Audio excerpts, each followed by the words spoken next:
Salamat po. And for today's video, eto na no, dahil matapos nga po ang isang ganap ni Miss Catherine Bernardo sa Super Bad Finals Night kung saan talagang sumambulat po sa social media ang ilan sa mga sexy photos nitong si Miss Catherine Bernardo na pinulutan ng ilang mga bashers ano, at talagang marami po talaga ang humanga. Of course, may mga humanga po sa kanya and hindi rin mawawala yung mga talaga namang nambash at nanghusga dito kay Miss Catherine Bernardo.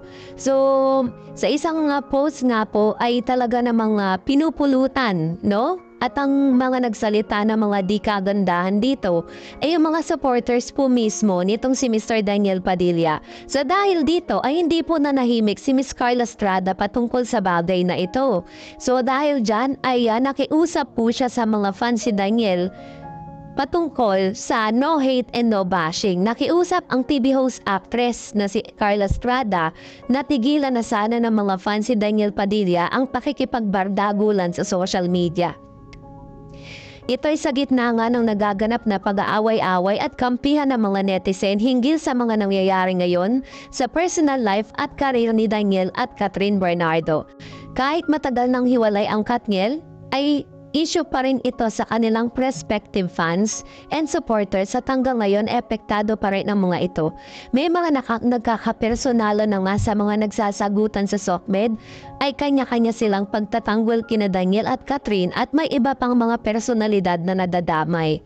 Kaya naman sa pamamagitan ng kanyang Facebook account, nagbigay naman ng mensahe ang nanay ni DJ na si Carla sa lahat ng mga taga-suporta ng kanyang anak.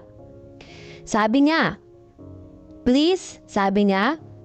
ang panawagan po niya, please simulang pagbabahagi ni Carla. Patuloy pa niya, hindi yan ang klase ng pamamaraan, sabi niya.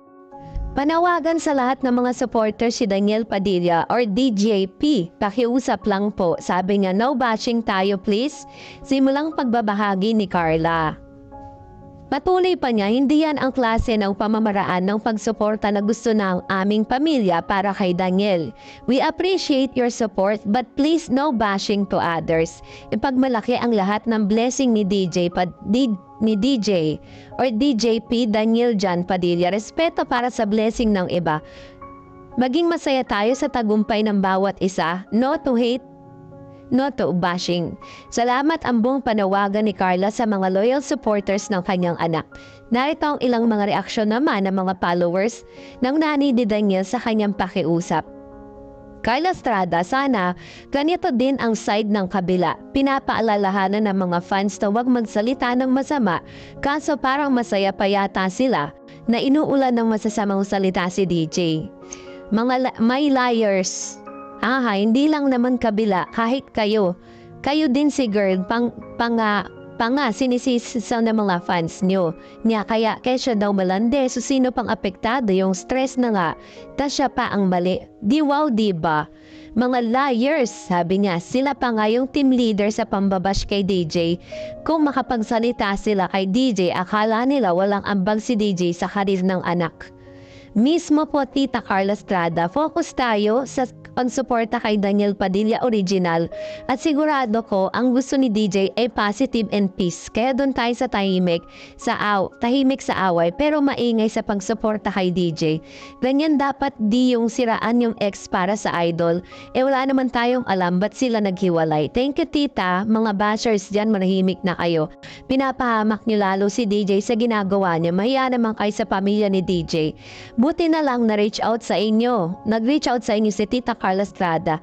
Di kasi messages ko Kalungkot lang mga nangyayari. Lalo nila pinapamak si DJ sa ginagawa nila ng bash nila. Mas matindi ang balik kay DJ. Sana man lang naiisip nila yon. Dapat ganito din ang gawin ng kabila. I-call out nila mga fans nila na grabe makapambash kay DJ. Dahil dyan, mas lumalalim ang respeto ko kay Miss Carla. I hope other side will do the same for the peace of everyone. Tigilan na ang mga below the belt na banats. Let's all celebrate the success of DJ. So ganito po katindi no, sana lang wag din iba si Catherine, deserve niya lahat ng tagumpay sa new journey niya. Buti at nakamove on na siya, makikitid kasi mga utak. Wala na bang ginagawa sa buhay ang mga bashers na yan? Susuporta para magbigay ng negatibong komento, ang daming oras sa panpunan ng tagumpay ng iba? Yun po yung ilan sa mga sagutan ng ilang mga bashers and supporters po netong si Miss Catherine Bernardo and Mr. Daniel Padilla, no? So, ang point of view ko lang dito with regards to this issue, ako po ay wala po akong nakikitang masama sa ginawa po ni Miss Catherine. Kasi unang-una, bilang isang artista, bilang isang celebrity si Miss Catherine, isa pong malaking pribilehiyo na mapabilang ka sa isa sa pinaka malaking brand, no? Which is the Century Tuna, tas kasama ka pa sa malaking event po nila.